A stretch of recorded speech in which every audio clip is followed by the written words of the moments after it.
a lot of the teams that I coach, a lot of companies that I help out, one of the biggest challenges is getting teams to understand that they can, should, and have to take part in their own rescue. Did I call you product boy? Yeah. Yeah. Yeah, you did. You did, and you just ignored it. But I knew it ruffled your I am weakened. Entry music. Da, da, da, da, da. Da, da, da, da, da. It's the Bob and Josh Show. We all know leading is tough. We all know the world we're in today is tough. And when you're a leader, you have to pick you up. There's no one else that's going to do it. You're going to look around and there's no one that's going to be there to boost you, to pick you up. When the chips are down, you are in charge of lifting up your team, which means the first thing you might have to do is lift yourself up.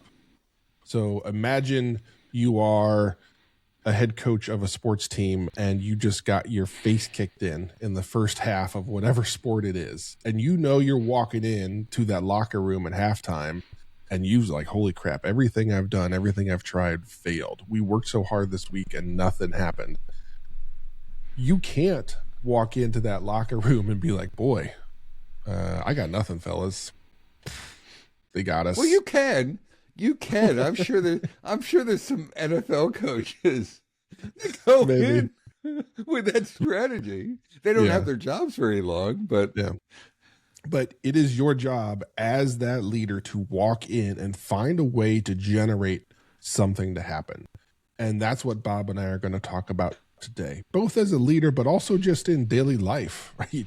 If you're out there, you're searching for a job, you're trying to build a business, revenue isn't where you want it to be, your pipeline is slowing down, whatever, all things I've been wrestling with over the past 3 or 4 months. So this is something that, as Bob and I were talking about, I end up doing a lot of self-talk to get myself going. Bob does the same thing. We've all been through things at various parts of our lives where no one's going to pick you up but you.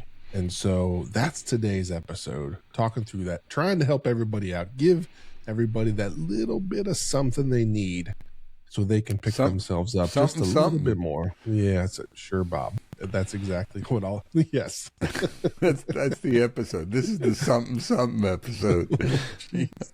Oh, you know, I want to touch on something really fast that you said. I think in interviews, one of the things that I've seen with people who are interviewing is they think a lot of people that I coach or I encounter, they fail the interview for whatever reason. And my spider sense tells me in interacting with them, etc., sometimes I have the opportunity to coach them, that they think they're putting everything behind them when they go into the interview. They think that they're good at partitioning and separating, their frustration, their need for money, whatever it is, then they can insulate that and sort of have these partitioned conversations. And I think most people aren't good at that, and they're not aware of it. And it is actually undermining their attractiveness, right? The bitterness comes through, the damage comes through, the trauma can come through. And so they're not picking themselves up the way they think that they are. And that's something, if you're looking for jobs right now, Metacasters, I would say this episode is partly for you to challenge yourself in that way, to look in the mirror and to really challenge yourself. And then to figure out, how can I practice it? How can to me, it's a battle in your mind. A large part of it is it's mind work or reconfiguring your mindware. I like and working on it up there is a part of it. But if you're interviewing and you're really not, and you're having face-to-face, I'm not talking about AI and filtering, but if you're having face-to-faces and you're not getting it, I mean, I have a mental picture of someone who I see quite often in the community, and he's always complaining about just bouncing off of employers and interviews and things like that. And I want to scream to him, it's you. It's your personality. you need to reconfigure that. And I haven't done it. I haven't found the opportunity. It's not my place to do that. But I know for a certainty that it's not his skills that are interfering with him. I'm going to use the word attitude. It's his attitude that's interfering with that. Yeah, I understand that, and this is part of what brought this episode to bear for both Bob and I, is that over the past month and a half, things have really slowed down because of the holidays and everything that went into that. So there were a bunch of opportunities and deals that went on ice because, we're going to wait until the new year. We're going to wait for that. This is going to happen. And that's life. There's nothing you can do. And so over the past month, we'll say, I've had a lot of mental discussions with myself around, okay, cool, shit happens. What are you going to do? You can go sit on the couch, complain, do whatever, or you could scrape yourself up, pick yourself up, go figure something out. What's that thing that I should be doing? What can I do to get from wherever I am to wherever I want to be? And surprise, surprise, you're going to have to drag yourself there. You're going to have to pick yourself up. You are going to have to be the spark plug for yourself to do the hard work to make that happen, because there's no one coming to rescue you. That's a thing that a lot of the teams that I coach, a lot of companies that I help out, one of the biggest challenges is getting teams to understand that they can, should, and have to take part in their own rescue, and getting them to be a part of that journey and not just go along. And that's a different mindset for some companies. And that's a thing that when you view yourself as your own company, your own brand, your own whatever it is, that's on you, and you have to make it happen. And the higher up the ladder, whatever you want to talk about, roles or anything like that, there are going to be fewer and fewer people whose responsibility is to get you to do the job. If you are the CEO, there's no one to it's your job to be rocking and rolling every day, to be ready to lead that team every day. There is no boss that's going to make sure that you're ready. There's no one that's responsible for you getting the job done. You are responsible for everybody else getting the job done. And so with that comes a responsibility and a challenge, because everything's your fault. Everything's on your shoulders. The buck stops here. All of those things are true, and that as a leader can weigh you down even more, which is why it's even more important that when things get you down, that you are willing, able, and actively picking yourself up. And it's freaking hard. And that's what today's about. So, okay. I'm rambling. I mean, I'm going to disagree with Josh a little bit in that, I mean, I agree that you have to pick yourself up. But part of that is, what tools are you using to pick yourself up, or what tactics are you using? So one tactic Josh talked about is sort of the battle in your mind, or the mind work, the reconfiguration I was talking about, all joking aside, that you have to do to reframe. Another way of saying it is you have to reframe your view to things, is to psychiatrists, psychologists talk about that, therapists talk about that, is reframe. I'm reframing, I'm caregiving for my wife. So I have to reframe, how am I looking at things? Because the things won't change. My wife's need for care won't change. The problem in your work won't change. The fact that you hate your teams won't change. So the teams won't change. So you have to reframe in your head, your view, your perspective, what you're going to do. That's a part of it. But what I'm poking at with Josh is, I don't know if you have to go it alone. What you do have, sometimes you have to go it alone. Sometimes you should build a trusted circle, a very small, depend on a very small trusted circle. Could be someone in your family, for that matter, your partner. Could be, a first line of defense. I know years ago, my wife was not my first wife, but my second wife was a good partner, and would help settle me down. Very often I would be bouncing. This is hard to believe, Josh, but I would be I would be overzealous in my reaction to something, and Diane would talk. She would be the first line of defense of bringing humanity back into my thinking, uh, and it was really helpful to do that. Yeah. So alone, but what I'm saying is build that small trusted partnership of folks, and these are folks you run to. This I don't even know what to call them. I don't think they're mentor. They could be mentors, they could be coaches, but part of the time. But this is like your emergency team.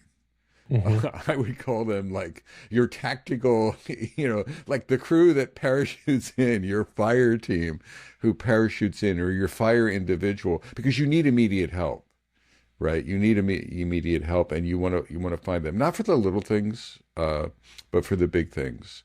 So don't go it. I actually think it's a bad strategy to go it alone. You need to find just a small set. I don't even know if I've been in that role for you, Josh. I think you've had other people, maybe your emergency, sort of focusers. Maybe sometimes I've done that, but it's that. Any reactions to that, Josh? I'm going to pull a Bob. I'm gonna agree and disagree. Yes, Okay. Bob is right, and yes, Bob has been a sounding board and a sanity checker for Josh in various times. But where I see folks struggle is that first battle, and that first battle is in your brain, and that first Yeah. battle to recognize things are, we're on a slippery slope here. Yeah. And Yeah. it can accelerate downhill if you don't find and scramble and grab onto something and turn it around. That's that first battle. Yes, Bob's right. Don't go it alone. Have a good, trusted group of people. And I've found peers really help, because peers can understand Yeah. Yeah. some of the challenges that you're wrestling with.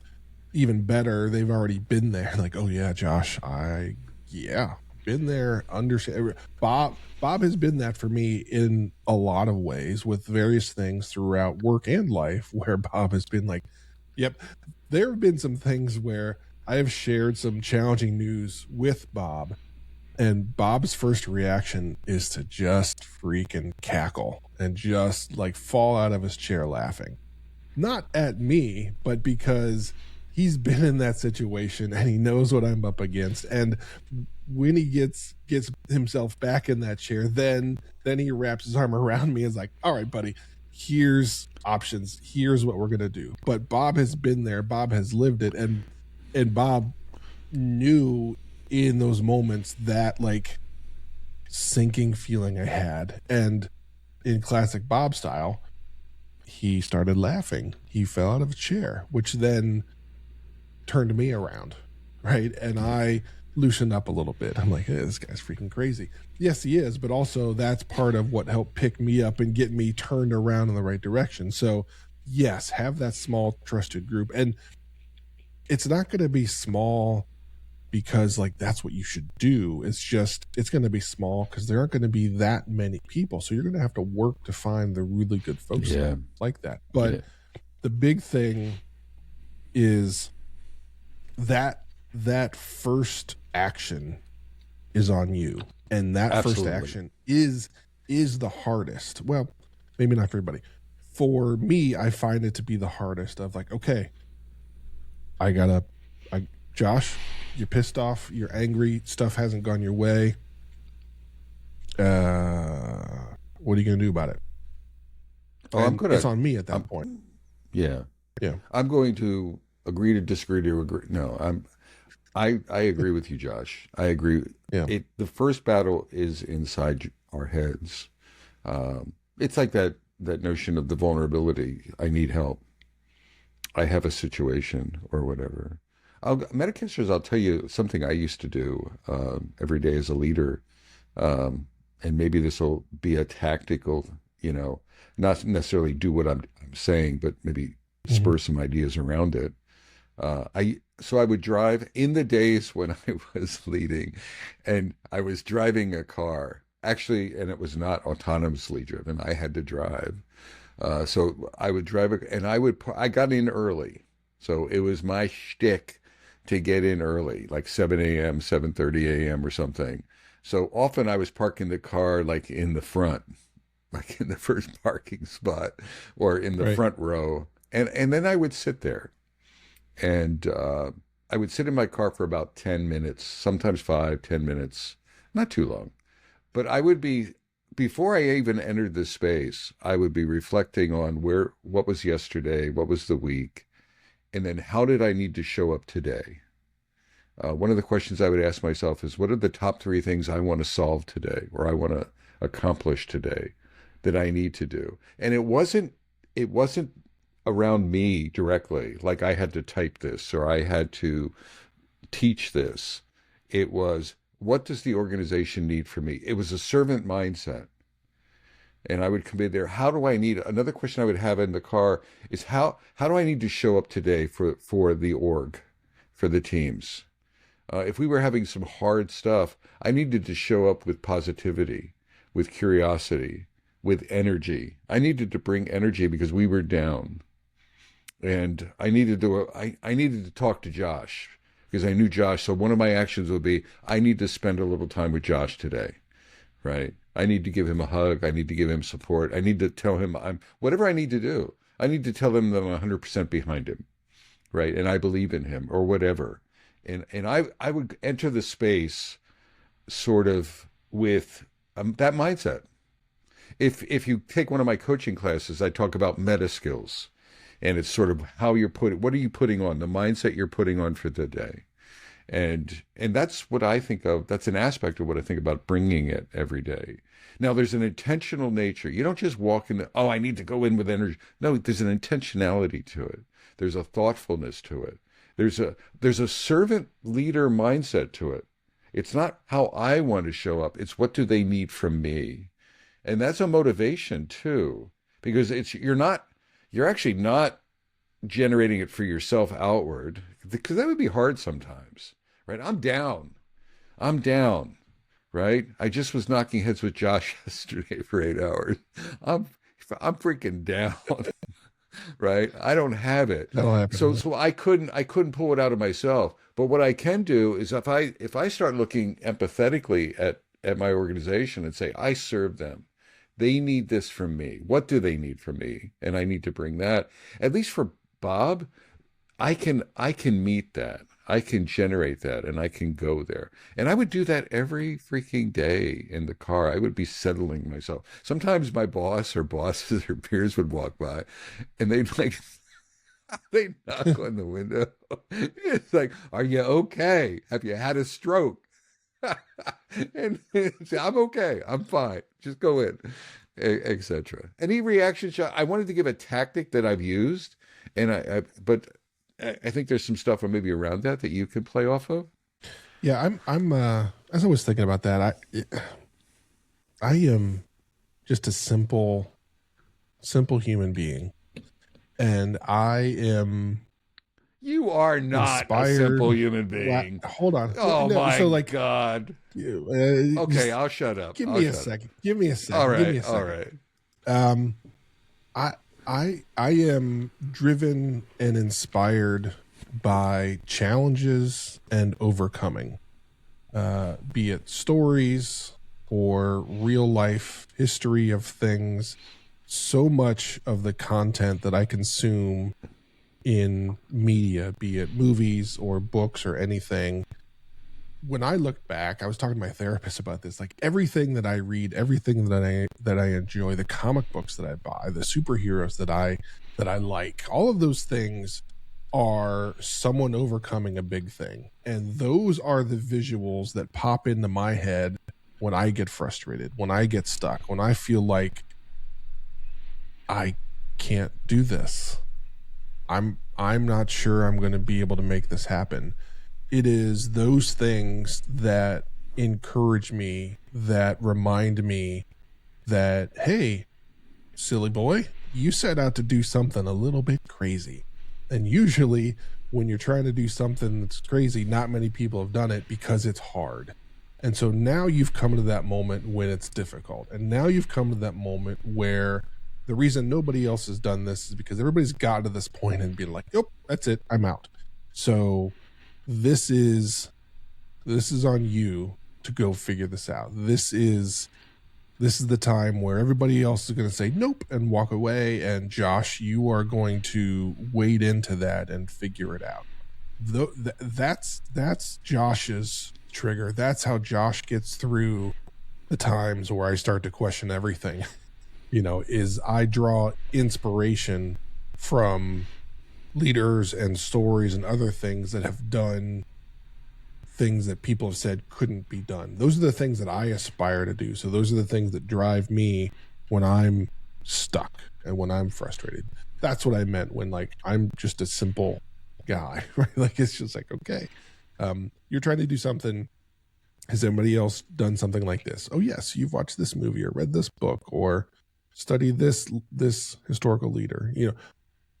A lot of those books behind me, they're all telling the same story, just a little bit different, and that's what fuels Josh. Another tactic, and I was just thinking about it, and it was inspired by something Josh said earlier, not in these terms. I was reading a newsletter. I still have to go back and reread it, from Jürgen Apello. And recently in one of his posts, he talked about this notion of a solo chief. And he was talking about everyone is becoming, with AI, so he's very focused on AI strategically.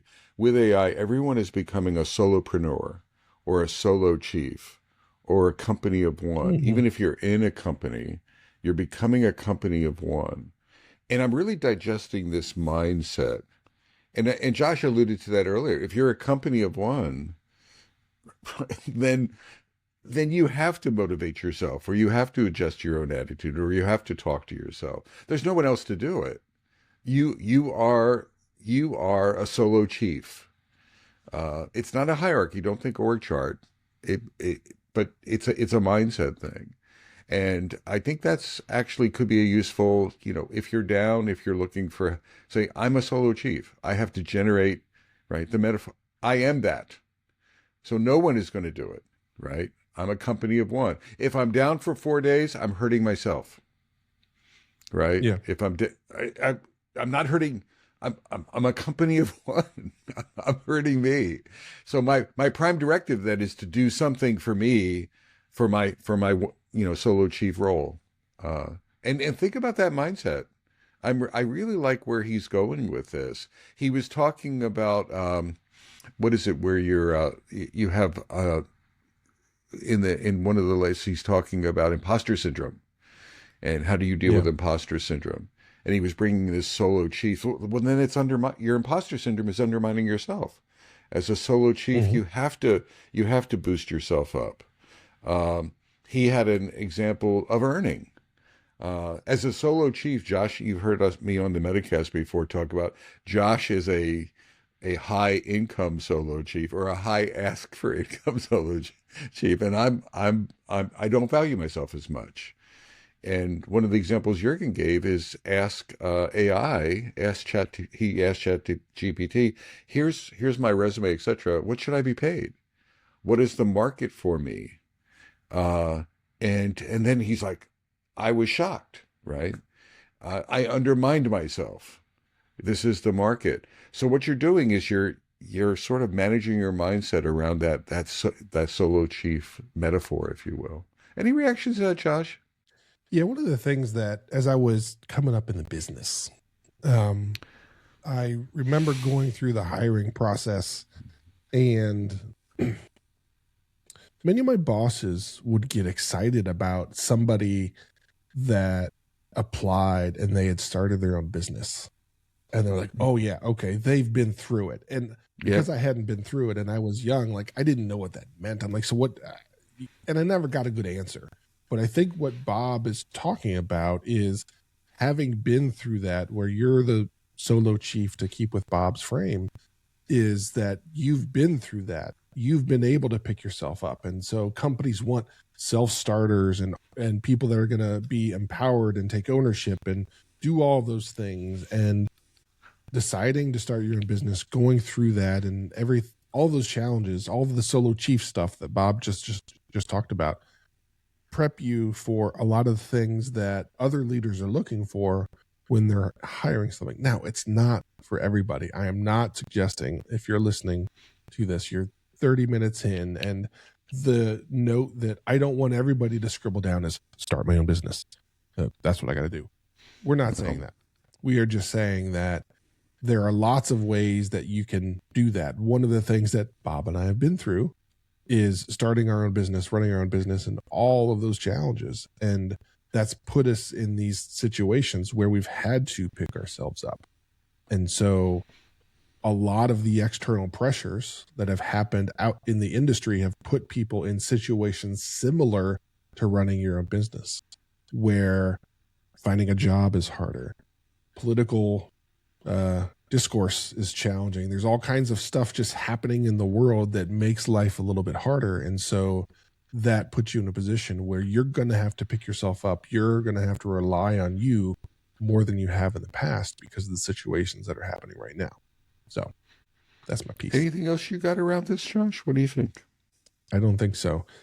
One thing that Bob and I have said, and I think maybe we need to move this to the front of our discussion instead of the end of the discussion, is that Bob and I are here. The number of times Bob and I in the past 6 months have talked about we're here to help and reach out to us is getting quite high. The inverse of that number is the people that have reached out. So please help yourself, help us, help you, whatever visual, whatever you need there, reach out. Bob and I do not create this content for anything other than we just want to make a difference. That's what we've done. We've been around this game for a long time, and we're just here to help, and that's what we want to do. But to get help, you got to ask for it. One thing I'd like to bounce off of Metacasters and direct message us, either one of us or both of us, is there was a coach in the UK, and in coaching, professional coaching, less agile coaching, there's this notion of supervision. And what she's doing is she's offering supervision cohorts. And they get together on a monthly basis. They're limited in numbers, like 6. And so 6 coaches get together with her, and they talk about real world situations, and she gives them suggestions as to how to coach in those real world situations. That's in the future. It could also be, sometimes it's, I had this situation, I did this. Can you critique how I did it? And are there other ways that I could have approached this? And so you can learn from mistakes. Let's call them the mistakes, or previous work, previous strategies. And so I'll get to the point. I'm wondering, Metacasters, we talk about one-on-one, and I'm surprising Josh with this, so he may say, no, I don't want to do that. But what if we got together on a monthly basis, Josh and I, in small cohorts of leaders? I'm talking about leaders, not so much title, but leaders. And we sort of coached you periodically. We got together and we did you had some peer-to-peer learning, and you had some, Josh and I directed learning, and we did that together. And it was a safe place for you to come and share your challenges and brainstorm ideas, and then come back and say, you know what, that worked beautifully, Bob. Thank you for that. Or come back and say, Josh, that was the silliest idea. I almost got fired. But thank you for giving me that. So, or somewhere, or anywhere in between. Yeah. And what I'm saying is sometimes folks are maybe intimidated by one-on-one and maybe a group. Go ahead. Yeah. Go ahead. Yeah. Bob and I have been talking about, and maybe we'll find a way to broadcast this out a little bit more broadly, or maybe we can get a survey or something. Yeah. Bob and I have been talking about, how do we create a community, a stronger community around what we're creating, what we're sharing. And so that's been a discussion topic loosely for years, more actively the past quarter.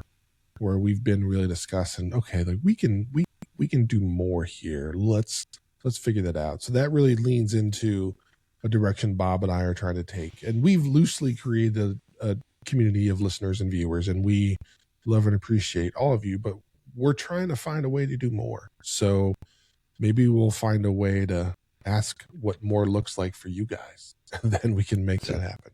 So give us some Bob, feedback on that wrap it up idea. for us. So I think Josh nailed it. One, from this episode, the battle's in your head, and you're the only one that's going to do it. So, and depending on the size of your head, the battle may be challenging. Wow. And I don't know where that went. I do. It went off the rails. So the battle's in your head. So that really work on that. It's self-awareness, and the battle is in your head. Second idea, Metacasters, community. We want your feedback. We want to build community, helpful community, not esoteric. We're talking to hear ourselves talk. We want to help you be a better leader. That's the point. And with that, I think I'm reconnecting. I don't know if you can still hear me. So from beautiful downtown Cary, North Carolina. We almost made it to the end of the episode. From beautiful downtown Fuquay Arena, North Carolina. I'm Bob Galen. And I'm Bob Josh Galen. Anderson. Shake. We're going to figure this out. Shake and bake. Here we go. Shake and bake. And bake. Oh.